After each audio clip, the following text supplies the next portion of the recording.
Ihsan itulah yang nanti mengkombinasi iman dan Islam menjadi tasawuf. Maka disebutlah akhlak tasawuf.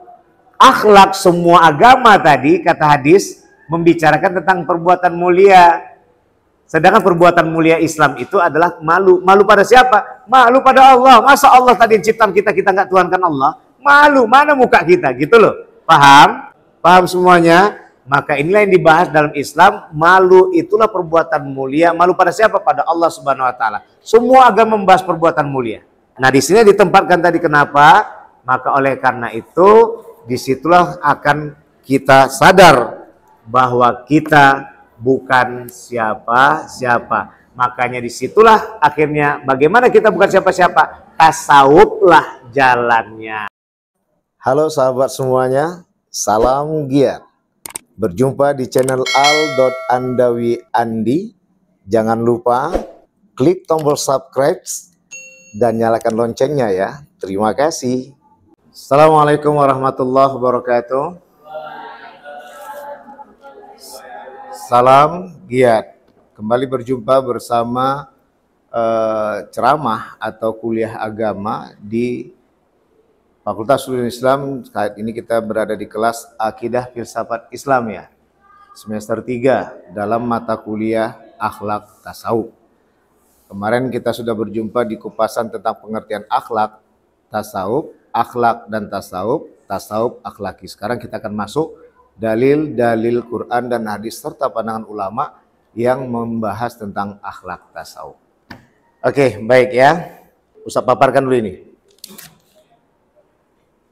Berbicara tentang dalil itu sama dengan dasar-dasar hukum. Mengapa dasar-dasar hukum alias dalil ini dibutuhkan? Membuat keraguan seseorang akan sirna tentang keberadaan sesuatu yang kita bahas. Kali ini kita membahas tentang akhlak tasawuf. Tentunya orang-orang kan akan mengatakan itu, di akhlaknya nggak ada masalah sih. Tapi bermasalah itu adalah nanti di tasawufnya, itu yang menjadi kontroversi. Kalau akhlak nanti akan ada dalilnya, nanti sini udah saya persiapkan ya. Dari hadis Rasulullah Sallallahu Alaihi Wasallam nanti kita akan bahas di sini. Jadi adik-adik sekalian, teman-teman YouTube yang dirahmati oleh Allah, bahwa dalam kupasan ini kita akan coba bongkar apa dalil Quran tentang akhlak tasawuf, apa dalil hadis tentang akhlak tasawuf, dan apa pandangan ulama tentang akhlak. Jadi nanti bagaimana kita akan bahas tentang dalil pandangan ulama tentang akhlak tasawuf. Baik, Ustaz awali dulu dengan Quran.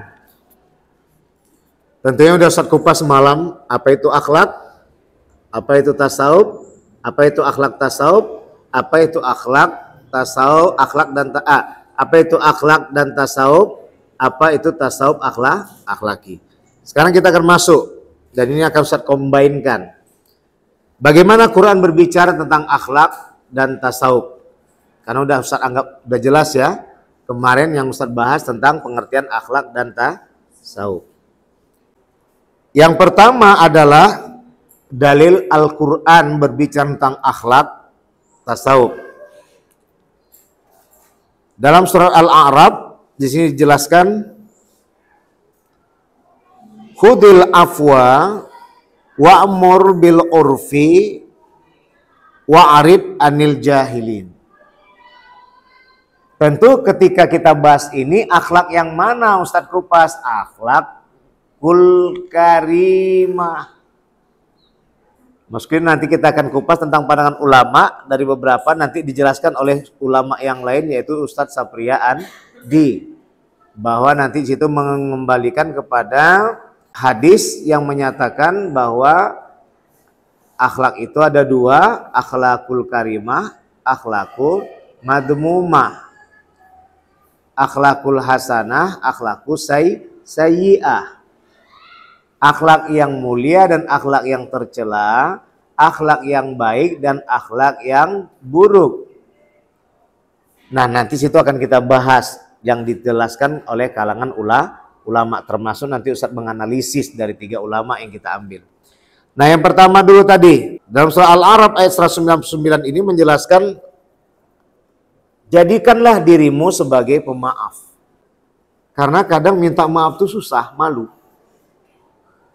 Maka Rasulullah pernah nyatakan bahwa orang yang memberi maaf itu ada tangannya di atas itu. Paling mulia itu. Banyak sebenarnya orang meminta maaf. Tapi teman-teman YouTube sekalian, semua itu terhenti gara-gara 2 hal. Yang pertama adalah karena dia merasa bersalah. Yang kedua adalah karena dia malu. Yang ketiga nggak usah bahas. Egois dia, biar aja situ. Nah itu bukan. Ya itu nggak ada niat minta maaf. Tapi yang mau meminta maaf tadi itu ada 2 hal. Yang pertama dia merasa bersalah kali nih. Menyesal. Kenapa aku lakukan semalam? Yang kedua karena malu. Yang pertama tadi berlarut waktu dengan penyesalan. Ruginya adalah saat itu dia tidak akan melanjutkan komunikasi, tidak terlanjut komunikasi itu. Hingga akhirnya dia tidak dapat keberuntungan, yang ada adalah kerugian. Apalagi dia sejiran. Padahal bisa pergi bareng, numpang kereta dan lain sebagainya. Gara-gara larut dari penyesalan. Yang kedua malu. Dia memulai malu. Maka nanti ada kupasan malu yang mana kita terapkan. Malunya kepada Allah. Bukan malunya kepada orang lain. Kalau udah malunya kepada Allah, insya Allah semua muatan, baik dan buruk, akan dikerjakan baik, buruk akan ditinggalkan. Karena apa? Karena malu dengan Allah. Bahasa umumnya bismil, bahasa tasawuf akhlakinya malu. Ada hadisnya tuh kan? Al-haya'u. Nah, nanti kita bahas. Ustaz nggak mengawali dulu karena itu bukan tema kita. Tapi menarik untuk didiskusikan. Menarik itu karena ada di situ dibahas. Nah, dalam hal ini, inilah tadi penempatan kepada jadilah kita untuk pemaaf. Makanya kita kenapa meneladani Rasulullah Sallallahu Alaihi Wasallam?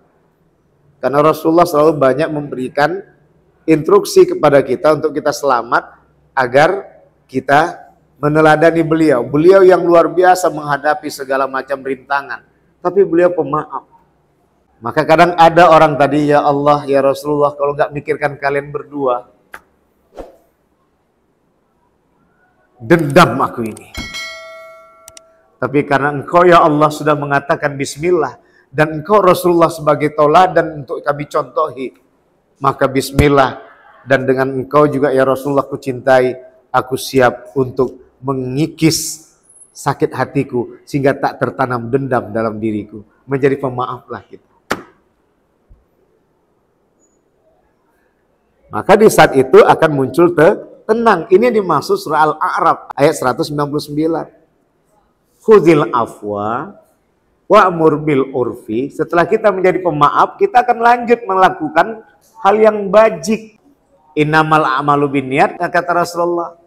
Bismillah, kata Allah. Maka kita akan lakukan kebaikan itu dengan karena Allah. Yang kata Rasulullah juga niatkan karena Allah.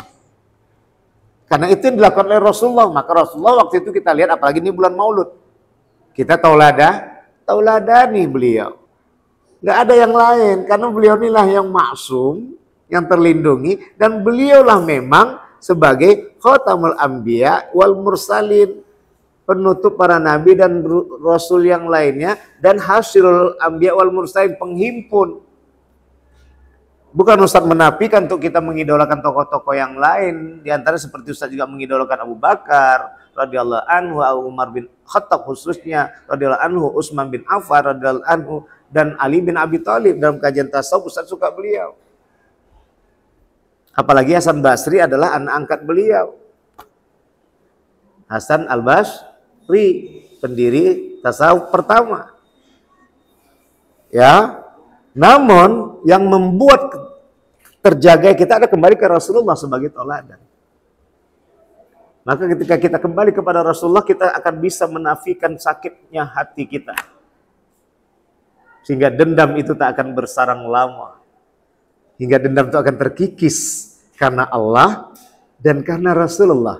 Itulah dalam kupasan asyhadu alla ilaha illallah wa asyhadu anna Muhammadar Rasulullah. Nanti Ustaz bahas itu yang terakhir. Banyak lagi dalil yang lain tentang akhlak.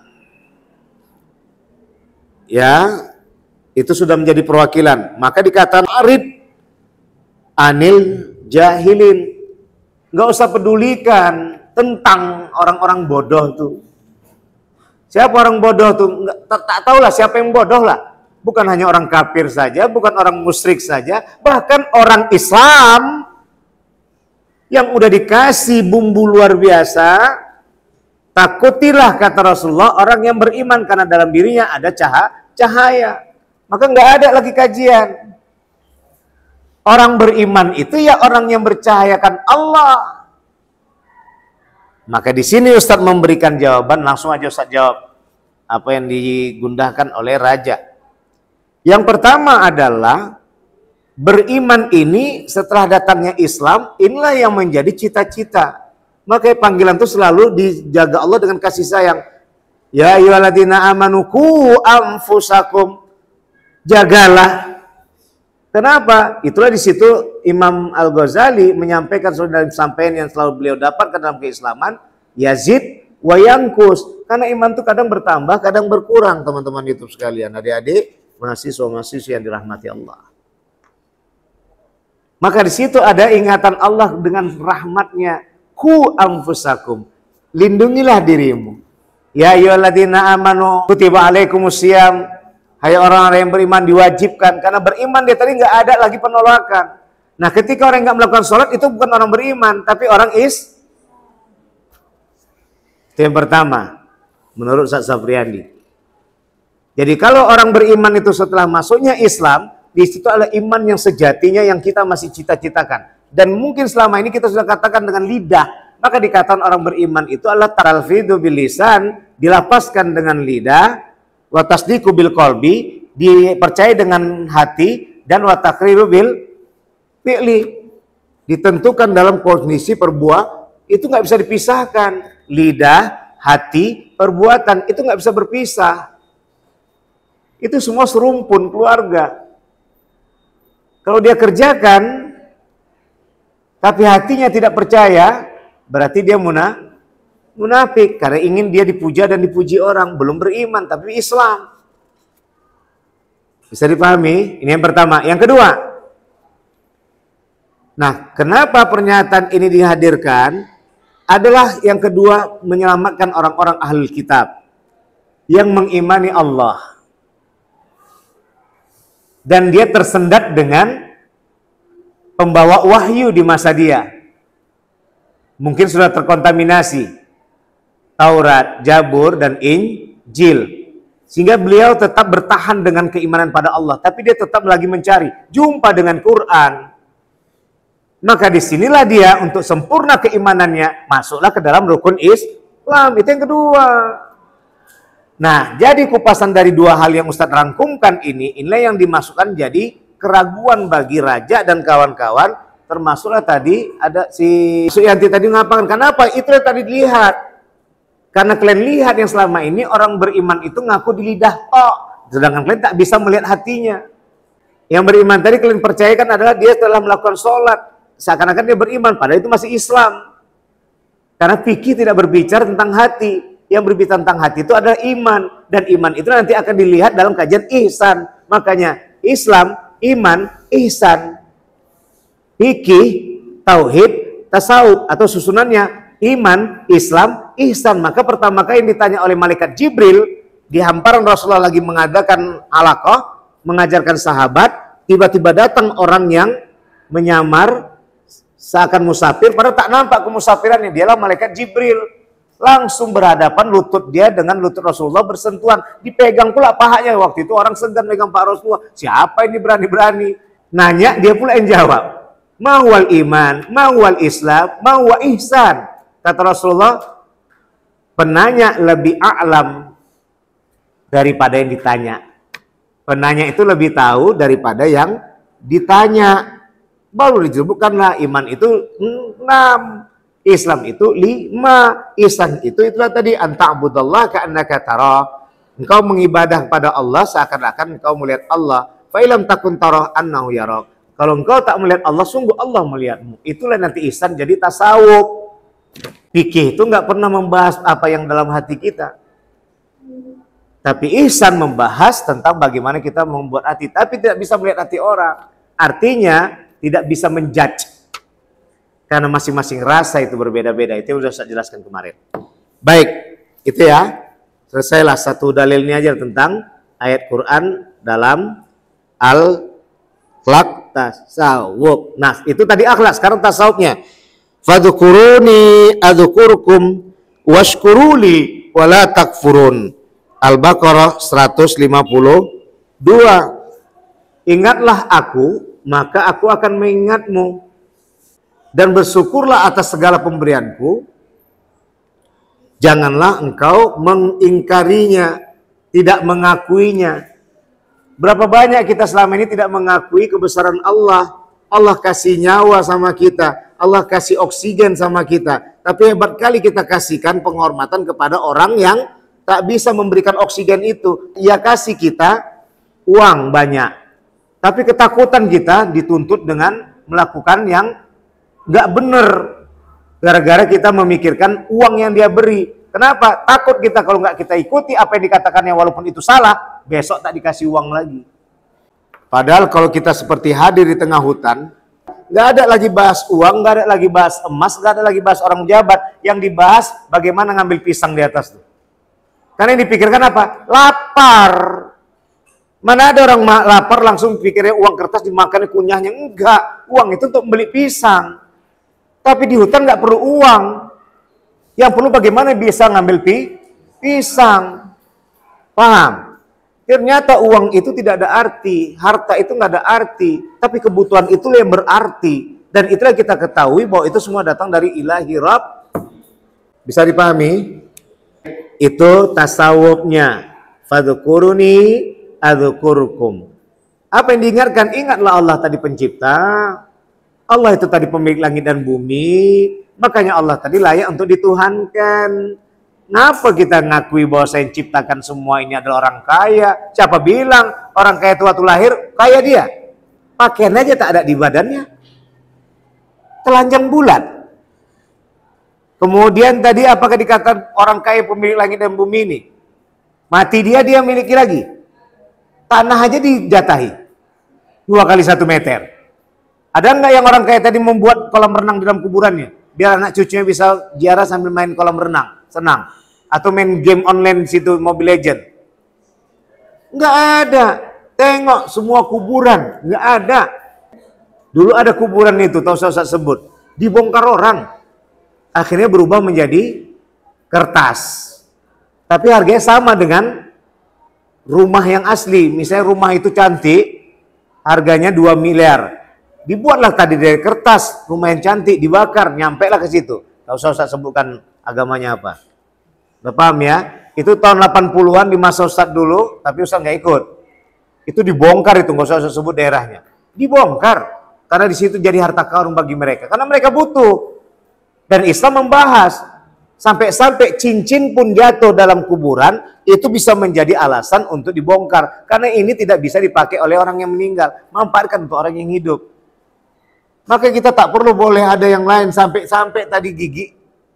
Itu harus dilepas. Ingat, siapa yang punya mama dan ayah, adik dan abang, kalau dia punya pasang gigi, nanti ketika meninggal lepaskan giginya. Lainlah lagi kalau pakai ring di jantung, masa dibongkar lagi ringnya ditarik? Enggak lah. Masuk yang lagi bisa terjangkau. Pakai pen dia di lututnya langsung diambil atau dipahat langsung dibongkar lagi diambil pennya. Enggak lah. Yang seperti yang bisa terjangkau. Kalau itu kan sesuatu yang sangat krusial. Ya, lain. Tapi kalau seperti gigi, ya memang ada masa gigi terontok semua sampai mati pula tak rontok-rontok.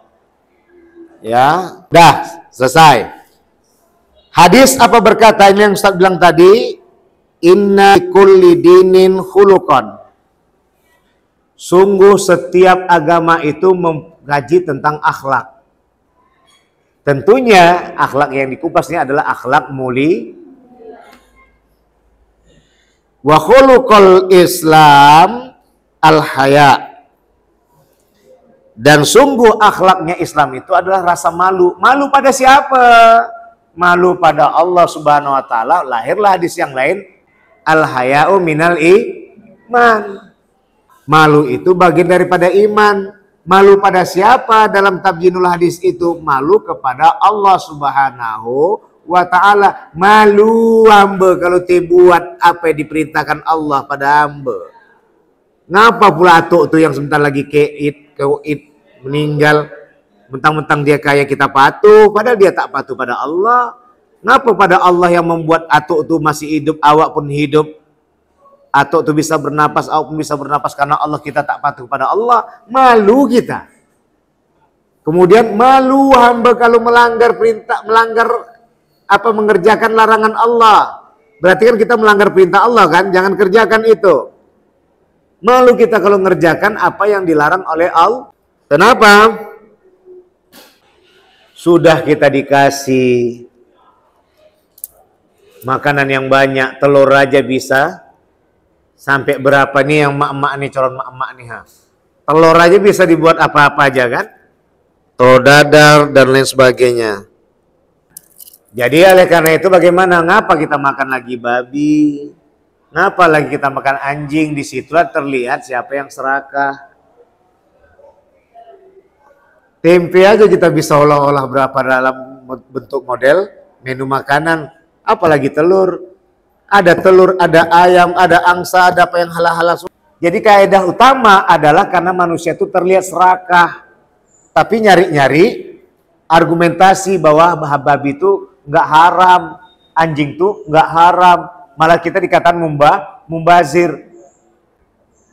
Anjing dan kucing ini kan hampir sama, dikatakan dekat sama manusia. Tapi kucing itu yang bisa dekat sama, bukan tuannya pun dekat dia. Kalau anjing ini sama tuannya aja dekat. Sama bos tuannya nggak dekat, dia digonggongnya. Padahal bosnya tadi membawa uang tadi 1 koper. Tak jadi, kenapa? Kau aja tak pernah bentak aku. Anjing kau malah gonggong aku. Padahal udah kubawakan tas uang 1 tas. Tak jadi ku jadikan. Kenapa? Anjing kau berani-berani ngelawan aku. Kau aja pemilik anjing yang nggak ngelawan aku. Janganlah gitu Pak Direktur. Janganlah Pak Direktur. Nanti besok gak aku pakai anjing itu. Makanya Islam tak membolehkan anjing di dalam rumah. Tapi membolehkan anjing untuk di ladang, sawah, dan peternakan. Ya, gitu ya. Bisa dipahami? Ini teman-teman YouTube cuma kajian rasional. Ya, inilah Islam membahas. Begitu juga babi, dari bentuknya aja kita tak nampak. Tambah lagi tahap aja dimakannya, betul nggak? Itu tentang hadis.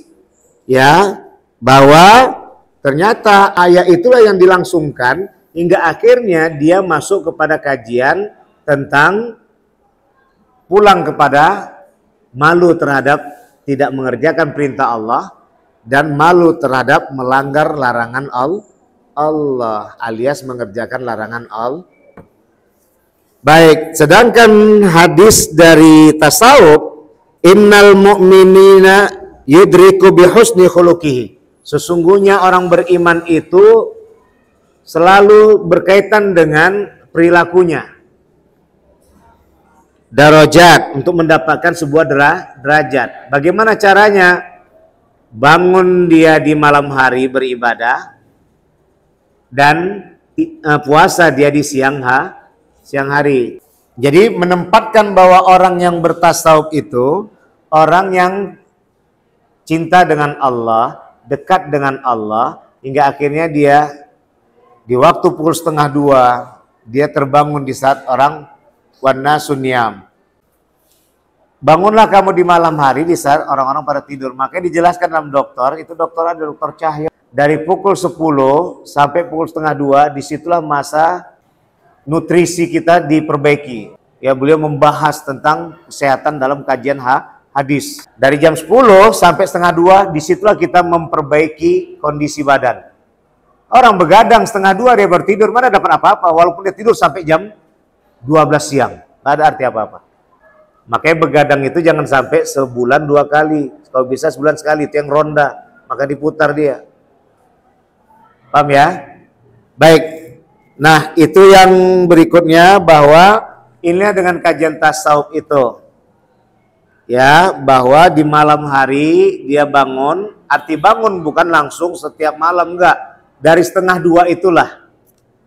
Disitulah perkiraan Rasulullah laku melakukan Isra wal Mi'raj. Sampainya menjelang subuh. Hanya kurang lebih sepertiga malam.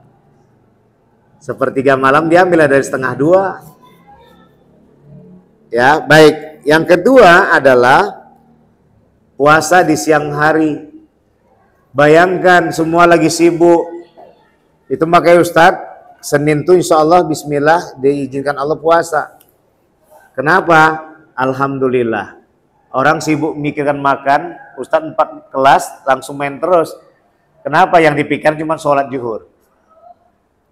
Tahan 4 kelas. Alhamdulillah. Walaupun umur sudah hampir 50 tahun. Baik, apa pandangan ulama ya tentang akhlak tasawuf tadi? Itu tadi tentang pandangan hadis.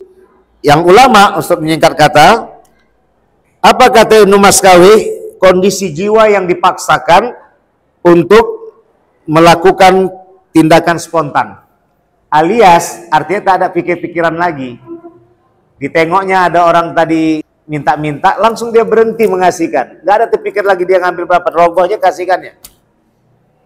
Gak ada pikirkannya, kalau kasih aku dapat apa, yang gak ada. Yang penting dia terniat untuk mengasih. Gitu ya. Yang kedua, kata Imam Ghazali, adalah kondisi jiwa yang muncul dengan mudah melakukan perilaku-perilaku baik. Mudah aja dia melakukan perbaikan, melakukan sebuah perbuatan tanpa berpikir lagi, sama seperti Mas KW tadi. Nah, yang ketiga, apa yang kata Ahmad Amin yang dikutip oleh mereka di dalam buku Etika atau Ilmu Akhlak, ya di halaman 132, membiasakan kehendak. Nah, yang keempat, Ustadz Sapriandi menyimpulkan bahwa akhlak tasawuf itu perbuatan yang terbiasa tergantung dekat atau jauhnya hamba. Dia terbiasa dengan kedekatannya pada Allah. Sikit aja dia berbuat salah langsung istighfar dia. Yang sekarang lagi viral, tergantung latah orang. Kalau mau lihat orang tadi, ketika kita kagetkan latahnya apa? Astagfirullahaladzim atau anjir. Ya kan gitu istilahnya kan. Nah, itulah yang kita harus renungkan diri untuk memperbaiki diri. Itu saja yang saya sampaikan. Mudah-mudahan guna bagi kalian semuanya. Ya, sedangkan Islam itu tadi, bahwa Islam itu adalah yang pertama sebagai syarat. Dengan syahadaten kepada Allah dan Rasulullah, kemudian sholat, puasa, zakat, dan haji. Tapi untuk menikmati dia dalam melaksanakan 5 hal itu, dia harus meyakini bahwa Allah lah jadi Tuhan, bukan yang lain. Malaikat itu adalah utusan Allah. Kitab-kitab itu adalah kewahyuannya. Itu dipercayakan. Jangan dikatakan ya, buku inilah yang segala-galanya daripada Quran dan hadis. Salah. Dia harus pahami bahwa Quran itulah segala-galanya daripada buku yang lain. Maka Ustaz katakan, itu buku siapa? Itu Quran atau buku? Buku Ustaz. Ya udah, jangan gaduh kita gara-gara buku tadi. Kenapa selama ini kita katakan setiap tulisan orang buku sampah? Padahal buku itu terinspirasi dari Quran dan hadis. Bisa dipahami ya? Ini kan sekarang banyak kayak gitu tuh. Kemudian ya masalah tadi seperti itu semuanya sampai kepada takodo dan kodar, baru masuklah kepada ihsan. Ihsan itulah yang nanti mengkombinasi iman dan Islam menjadi tasawuf. Maka disebutlah akhlak tasawuf. Akhlak semua agama tadi kata hadis membicarakan tentang perbuatan mulia. Sedangkan perbuatan mulia Islam itu adalah malu. Malu pada siapa? Malu pada Allah. Masa Allah tadi ciptaan kita nggak tuhankan Allah? Malu, mana muka kita? Gitu loh. Paham? Paham semuanya? Maka inilah yang dibahas dalam Islam. Malu itulah perbuatan mulia. Malu pada siapa? Pada Allah Subhanahu Wa Taala. Semua agama membahas perbuatan mulia. Nah, di sini ditempatkan tadi kenapa? Maka oleh karena itu, disitulah akan kita sadar bahwa kita bukan siapa-siapa. Makanya disitulah akhirnya bagaimana kita bukan siapa-siapa. Tasawuflah jalannya. Cukup sekian, mudah-mudahan bermanfaat. Salam, ya. Wassalamualaikum warahmatullahi wabarakatuh.